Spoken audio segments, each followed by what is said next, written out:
Et nous sommes en plateau avec le docteur Gérald Kherzek, médecin urgentiste à l'Hôtel-Dieu. Bonjour. Bonjour. Merci d'être avec nous. D'abord, un commentaire sur cette réaction que l'on apprend à l'instant, cette déclaration de Christophe Castaner, le ministre de l'Intérieur, qui déclare à propos de cet incident à la Pitié-Salpêtrière: je n'aurais pas dû employer le terme attaque, mais intrusion violente. Donc c'est une volte-face de la part de Christophe Castaner.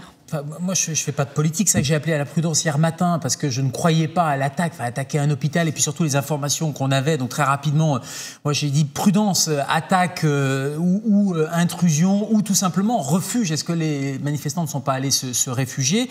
Après, la question quand même dans les déclarations du ministre, c'est qui l'a informé. C'est-à-dire que pourquoi il décide à un moment donné d'employer ce mot attaque et de communiquer à la sortie de l'hôpital ou dans l'enceinte de l'hôpital. Voilà, il a bien des informations. Donc il va falloir laisser... Il y a une volte-face du ministre de l'Intérieur, puisqu'il déclare qu'il n'aurait pas dû employer le terme attaque, mais intrusion violente. Ça veut dire quoi, selon vous, votre regard? Après, il y a une chaîne de responsabilité qu'il va falloir établir, y compris dans l'information du ministre. Pourquoi il y a eu ce type d'information? Il s'est emballé, le ministre de l'Intérieur, il s'est emballé, selon vous? C'est une erreur.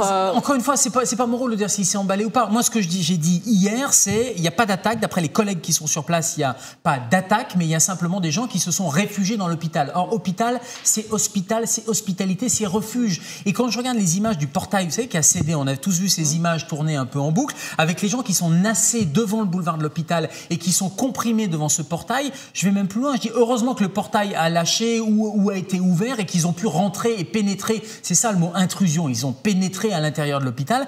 Heureusement, parce que sinon on aurait eu des morts comprimés, vous savez, un peu comme au Stade des Ailes, comprimés ou piétinés contre la barrière et poussés derrière parce qu'il y avait une foule qui était dense avec des gaz, etc. Donc à la limite, ça a peut-être sauvé, cette intrusion a même peut-être sauvé des vies. Mais sur l'enquête, il va falloir aller plus loin, notamment sur cette chaîne de responsabilité. Pourquoi le ministre tient ses propos à ce moment-là? Sur quelle base? Il y a eu des témoignages aussi, la directrice de l'hôpital, le directeur général de l'assistance publique, qui ont dit des mots très forts, y compris plusieurs heures après, donc en ayant déjà des éléments. Voilà, donc il y a beaucoup de choses à éclaircir. Martin Hirsch, justement, le directeur général de la PHP, donc lui, il abonde dans le sens du gouvernement.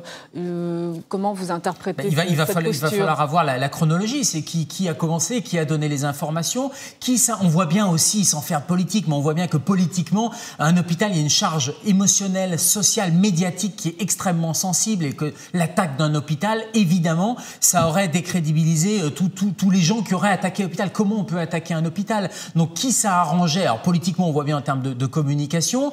Pour l'assistance publique, moi je fais juste le parallèle avec une affaire qui est sortie il y a quelques semaines, pour laquelle on n'a pas non plus d'explication, qui est le fichage des gilets jaunes, oui, dans les services d'urgence. Et j'ai été bien placé pour avoir été témoin direct d'une demande de l'administration de ficher ces gilets jaunes.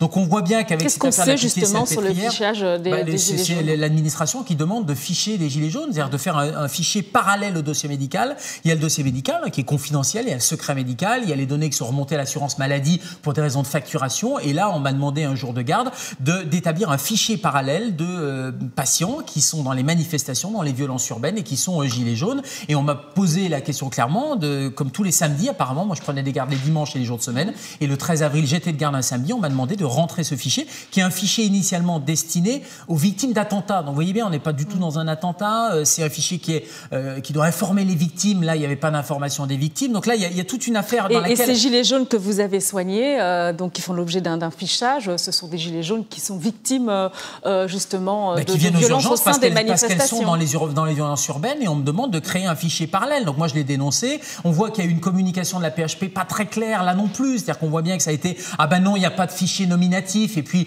4 jours après, « Ah ben oui, il y a un fichier nominatif, mais il n'y a pas de données médicales ». Et puis 4 jours après, « Ah ben oui, il y a des noms et puis il y a des données médicales ». Et puis là, le dernier coup en date, juste avant, le 1er mai, pour que les choses soient bien claires, docteur, donc ce fichage, il concerne des manifestants, des gilets jaunes qui sont blessés. Est-ce que vous avez, vous aussi, pu soigner des profils radicaux que l'on a vu aussi semer le trouble lors de ces manifestations, oui ou non? Et est-ce que ces derniers sont fichés, oui ou non? On demande aux équipes d'urgence depuis décembre, tous les samedis, alors qu'il y a des manifestations, d'ouvrir un fichier parallèle qui s'appelle Civic, qui est un fichier qui est réservé réservé aux attentats. On demande d'ouvrir ce fichier, de repérer les malades qui sont gilets jaunes et de les rentrer dans ce fichier avec l'identité, avec des données médicales. Mais données médicales ou pas, peu importe. Canard enchaîné a publié des documents qui sont quand même assez accablants. Et donc, tout ça pour dire que la communication de la PHP était très empêtrée. Avec le dernier coup en date, c'était le stagiaire qui avait rentré des données médicales. Et que je note juste que, avec cette histoire de la Pitié-Salpêtrière, on n'en parlait plus. Donc, est-ce que,